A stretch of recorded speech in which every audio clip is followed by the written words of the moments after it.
강원도 내 학교 시험에서 문제 출제 오류가 계속 이어지고 있습니다. 이 때문에 해당 문제는 모두 정답 처리되는 일이 잇따르고 있습니다. 시험 문제 하나 맞고 틀리는지가 학생들 입시에 큰 영향을 줄 수 있기 때문에 대책 마련이 시급하다는 지적이 나오고 있습니다. 김문영 기자가 보도합니다.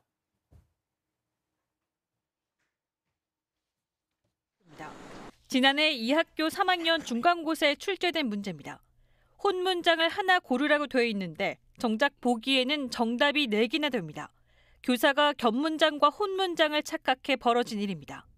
그 전해에는 수학 문제에서 오류가 나왔습니다. 질문에선 원 위에 점이 될 수 없다고 설명해 놓고 바로 뒤에선 접점에서 방정식을 구하라고 했습니다. 논리적으로 앞뒤가 안 맞는 표현입니다. 그런데 이런 일이 한두 번이 아니었습니다. 2021년부터 4년 동안 학교 학업성적관리위원회가 지적한 출제 오류만 11건, 혼란도 불가피했습니다. 6건은 복수 정답, 5건은 모두 정답으로 처리됐습니다. 학교장은 출제 오류가 발생해도 교사에 대한 처분을 하지 않았습니다. 정답이 2개인 경우, 그런 경우는 일단 2개 중에 하나만 선택을 해도 맞게 처리하는 경우도 있거든요. 그 부분은 조금 생각의 차이가 좀 있는 것 같아요. 비단 이 학교만의 문제는 아닙니다. 최근 3년 동안 강원도 내 학교에서 지적된 문제 출제 오류 등 관리 부적정 사례는 40여 건에 이릅니다. 상대적으로 작은 학교에서 이런 일이 잦습니다. 과목 선생님이 여럿인 큰 학교와 달리 작은 학교는 검증 기회가 적습니다. 한 과목을 한 선생님이 가르치고 검증하는 절차가 조금 부족한 것 같습니다. 강원도 교육청은 출제 오류가 발견된 학교 전현직 교사 11명에게 주의 처분을 내렸습니다. 또 교사 연수를 강화하고 오류가 심각한 학교에 대해서는 기관 경고까지 검토하는 등 대응도 강화하기로 했습니다. KBS 뉴스 김문영입니다. 자, 관련 내용을 취재한 김문영 기자와 함께 좀 더 자세히 상황을 들어보도록 하겠습니다. 김문영 기자 나와 있습니다. 이제 내일은 대학 수학능력 시험이 치러지고 얼마 뒤에 이제 기말고사가 또 예정이 돼 있는데 상위권으로 갈수록 정말 한 문제 맞고 틀리고가 굉장히 중요해지는데 이렇게 시험 문제 출제 오류가 발생하면 학생들 입장에서는 좀 황당할 수도 있겠습니다. 네, 맞습니다. 학교 시험 문제가 잘못 나온다는 것 정말 쉽게 상상하기 어려운 일입니다. 그만큼 우리 공교육과 학교 선생님들을 믿는다는 말이 되겠죠. 취재진 입장에서도 출제 오류가 많다는 사실이 참 놀라웠습니다. 교육 현장에서도 관련해서 엄격한 원칙을 세워두고 있습니다. 지금 먼저 보시는 게 학교생활 기록 작성과 관리 지침에 관한 교육부 훈령인데요. 지필평가 문제는 타당도, 신뢰도를 제고할 수 있게 출제하고 동일 교과 담당 교사 간 공동 출제한다고 규정하고 있습니다. 문항 오류가 없도록 교권의 검토를 강화하여야 한다고 명시하고 있습니다. 이런 지침은 강원도 교육청에도 있습니다. 고등학교 학업 성적 관리 시행 지침이고요. 객관성 결여로 정답에 논란의 여지가 있고 정답이 없는 문항은 출제되지 않게 하라고 정하고 있습니다.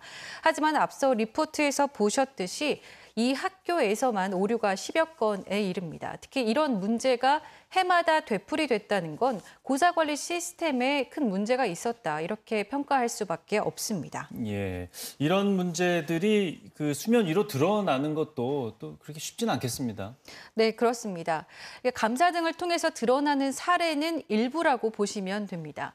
학교마다 중간, 기말 지필고사를 치르게 되면 이후 학업성적관리위원회를 개최합니다. 학교 교사들이 모여서 출제 오류 내용을 협의하는 건데요. 예를 들어서 특정 학급에서만 미처 설명 못한 문제를 내거나 앞서 보신 것처럼 출제자 실수로 정답이 답지에 없는 경우 처리 방법 등을 상의하는 겁니다. 이때 평가 공정성을 위해서 모두 정답 처리할지, 복수 정답할지 또는 시험을 다시 볼지 등을 결정하게 되고 이러한 협의 내용은 참석자 명단과 함께 회의록으로 남겨둡니다. 예. 강원도 교육청이 3년에 한 번 정기 감사를 통해서 이 과정의 적정성을 보는데요. 그리고 이 감사에서 부적정하게 처리된 출제 오류가 일부 확인된 겁니다. 이에 따라서 교사 11명에게 주의 촉구가 통보됐습니다. 예. 그리고 앞서 보도해드린 내용 역시 이렇게 감사에서 드러난 내용입니다. 예, 이런 절차를 거치는 경우도 있지만 거치지 않고 그냥 오류로 짚어지는 경우도 꽤 많다. 이렇게 볼 수도 있겠네요. 네, 맞습니다. 교육청 감사를 통하지 않고 학교장이 처리해서 드러나지 않는 문항 오류는 더 많을 수밖에 없습니다. 저희가 강원도교육청 행정사무감사 자료 가운데 3년치 강원도 중고등학교의 문항 오류 현황 자료를 받아봤습니다.